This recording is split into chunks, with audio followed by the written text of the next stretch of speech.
Om Swastiastu. Halo Semeton Kopas, apa kabar? Semoga semua dalam keadaan sehat ya. Senang sekali hari ini saya Widya akan menemani Anda dalam Kopas, Kopi Asik. Episode kali ini saya sedang berada di kantor DPD HPI Provinsi Bali. Dan sebentar lagi saya akan mengajak Anda untuk berbincang lebih dekat dengan Ketua DPD HPI Provinsi Bali. Ingin tahu seperti apa? Ikuti kami terus hanya di Kopas, Kopi Asik. Nah, dalam kondisi seperti ini juga, kami selaku Ketua DPD HPI Bali sangat berhati-hati menyikapi psikologis daripada anggota kami. Faktanya sampai hari ini kartu prakerja itu belum terrealisasi. Artinya bahwa anggota kami yang katanya setiap bulan akan mendapatkan kontribusi dari pemerintah berupa dana BLT sebesar Rp600.000 dan berdampak secara internal di anggota kami, sudah barang tentu anggota kami juga sudah kehilangan pekerjaan. Ini dijadikan sebuah momentum agar pariwisata bisa berjalan normal lagi. Itu dijadikan sebuah momentum, sebuah satu prototipe bahwa kondisi pariwisata di Bali itu adalah aman dan nyaman.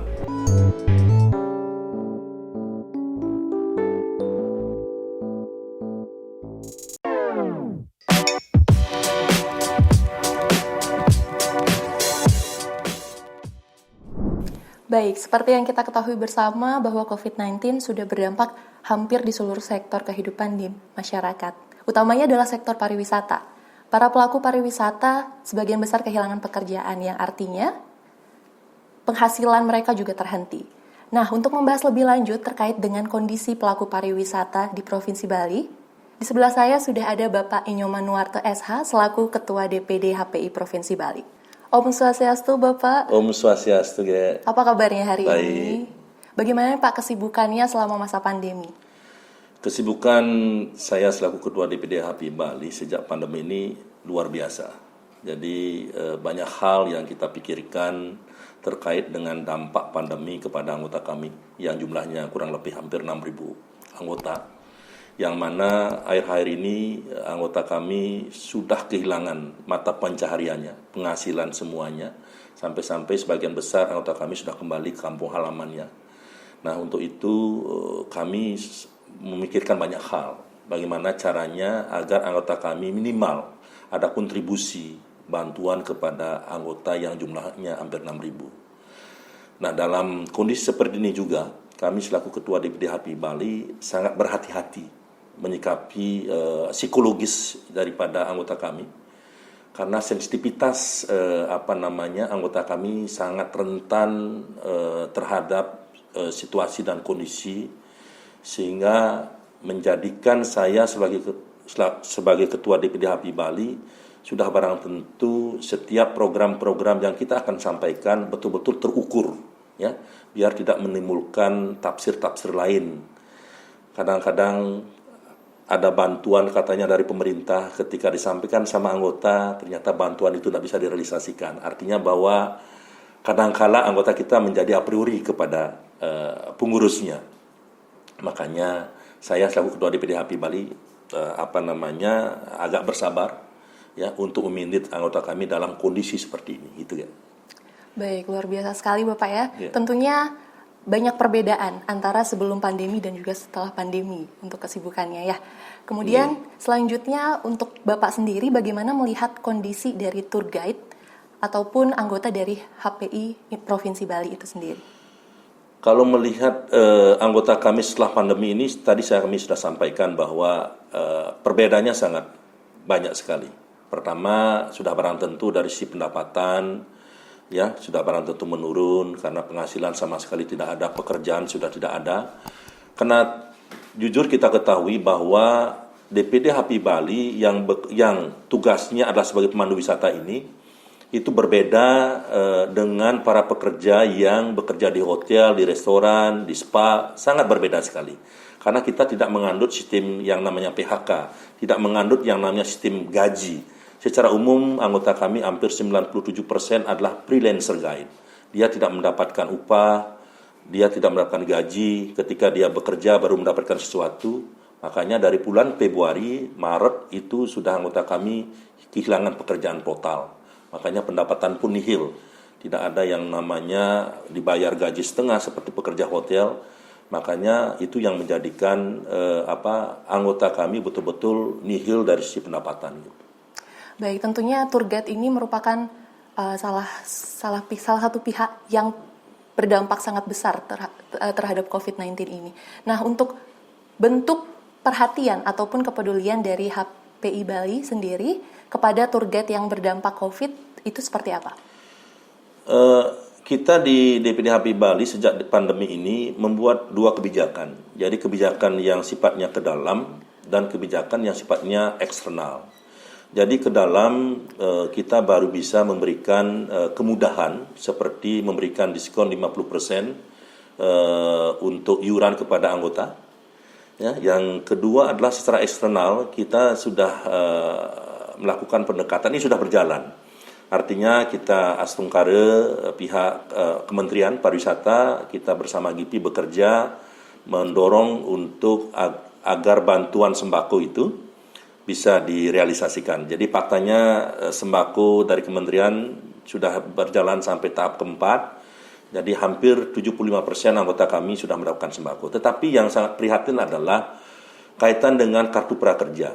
Nah, kartu prakerja ini sejatinya salah satu kontribusi dari pemerintah, kebijakan pemerintah pusat. Ternyata setelah kami melakukan pelaporan data-data ke pihak kementerian ke pusat, faktanya sampai hari ini kartu prakerja itu belum terrealisasi. Artinya bahwa anggota kami yang katanya setiap 6 bulan akan setiap bulan akan mendapatkan kontribusi dari pemerintah berupa dana BLT sebesar Rp600.000 itu sama sekali tidak terrealisasi. Itu yang menjadikan kita selaku Ketua DPD HPI Bali di awal menjanjikan akan terrealisasi, tapi faktanya sampai hari ini dari pihak pusat kenalannya di mana saya pun tidak tahu. Tapi tentunya dari HPI Bali sendiri juga sudah berusaha optimal ya untuk menjaga kualitas dari tour guide. Baik, biar lebih santai dan juga lebih asik dan menghangatkan suasana, kita sambil ngopi dulu Pak, yuk. Siap, yuk.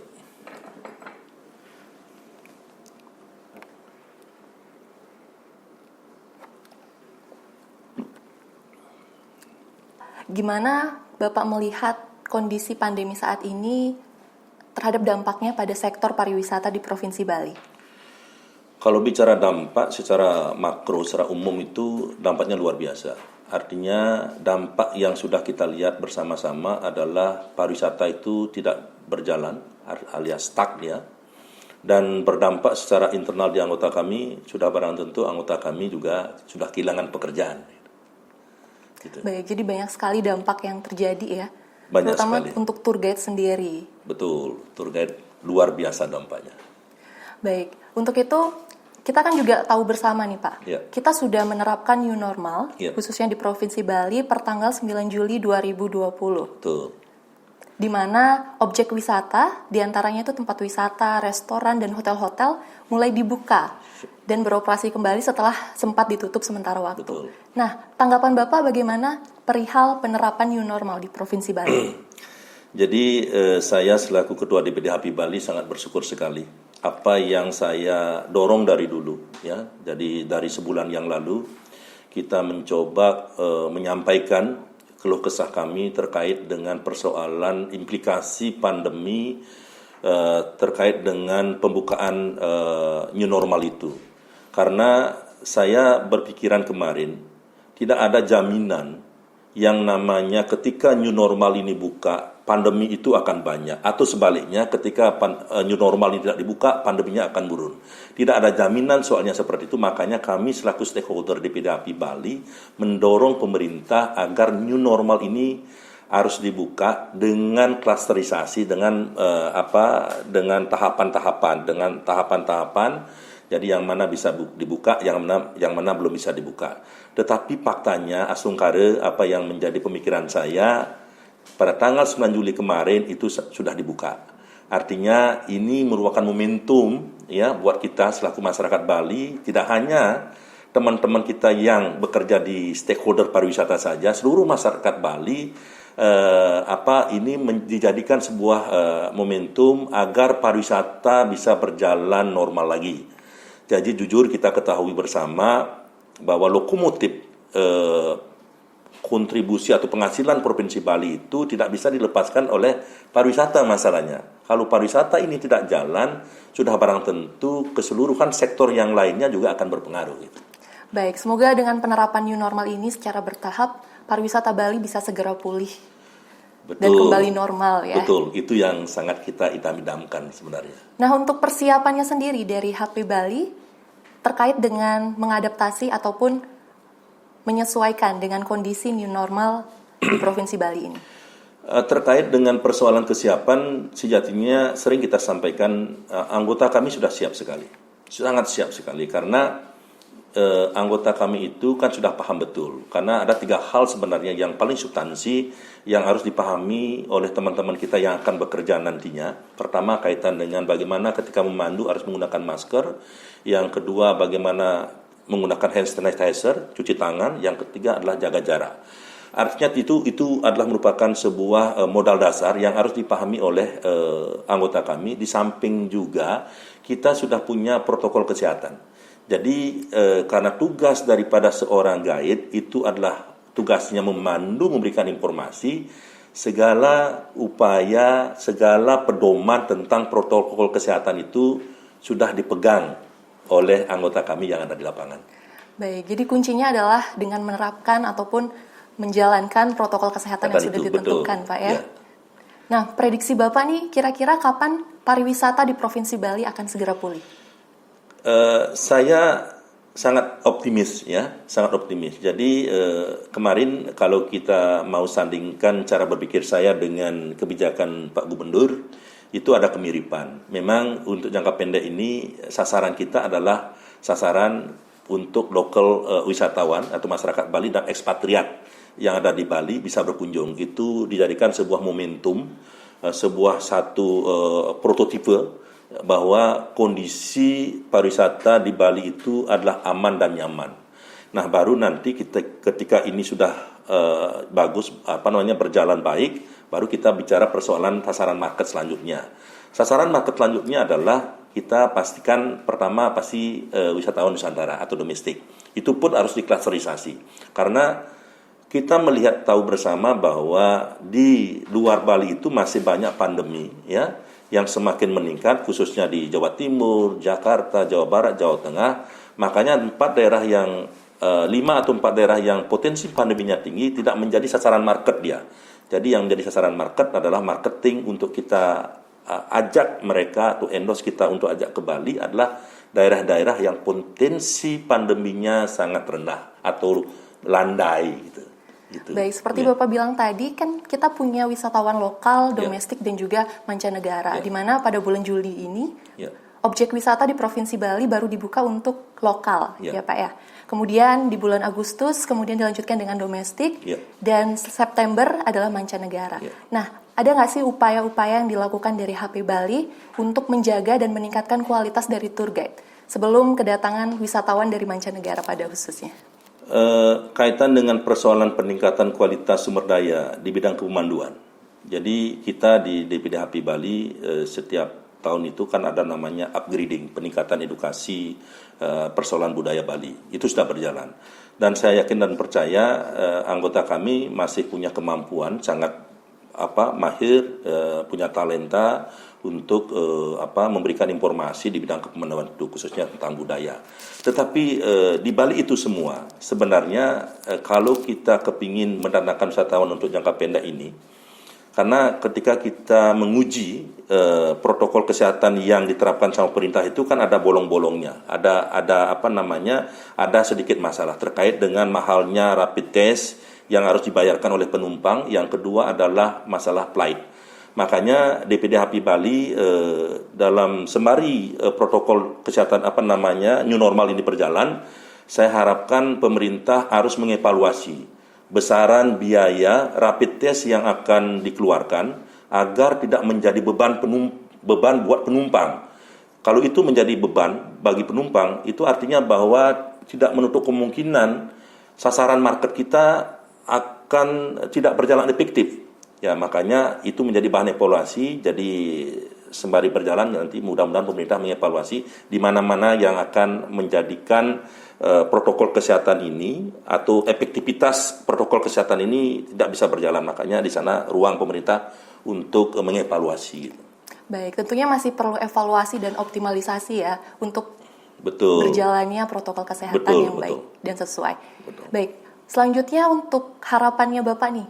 Yeah. Harapan untuk pariwisata dan guide kita ke depannya. Ya, harapan kita sangat besar. Jadi pertama, pandemi corona ini kalau hilang tidak mungkin. Karena kita akan terus berdampingan hidup dengan yang namanya virus corona. Karena virus corona ini kita harus tahu bersama, kita tidak boleh terlalu paranoid melihat persoalan ini. Kita tetap waspada. Kalau sudah pandemi ini kita sudah terbiasa hidup bersama dengan pandemi dan wisatawan bisa berjalan baik ke Bali, saya yakin pariwisata Bali akan semakin menggeliat. Dan harapan kita adalah bagaimana pariwisata Bali akan seperti dulu, ya, mudah-mudahan akan semakin lebih lagi untuk menjadikan Bali sebagai lokomotif pariwisata bisa berjalan dengan efektif gitu. Baik, intinya jangan panik dan tetap waspada ya selama pandemi COVID-19 ini. Oke, terima kasih banyak Bapak untuk waktu dan sharingnya. Baik, Semutan Kopas, itu dia tadi perbincangan saya dengan Bapak Inyoman Nuarte SH selaku Ketua DPD HPI Provinsi Bali. Terima kasih atas kebersamaannya. Jangan lupa untuk subscribe, like, komen, dan share pada channel baliportalnews.tv dan channel Bali Prawara. Semoga obrolan kita kali ini bisa bermanfaat. Akhir kata, saya Widya mohon pamit undur diri. Terima kasih dan sampai jumpa pada Kopas Kopi Asik episode selanjutnya. Om Santi Santi Santi Om.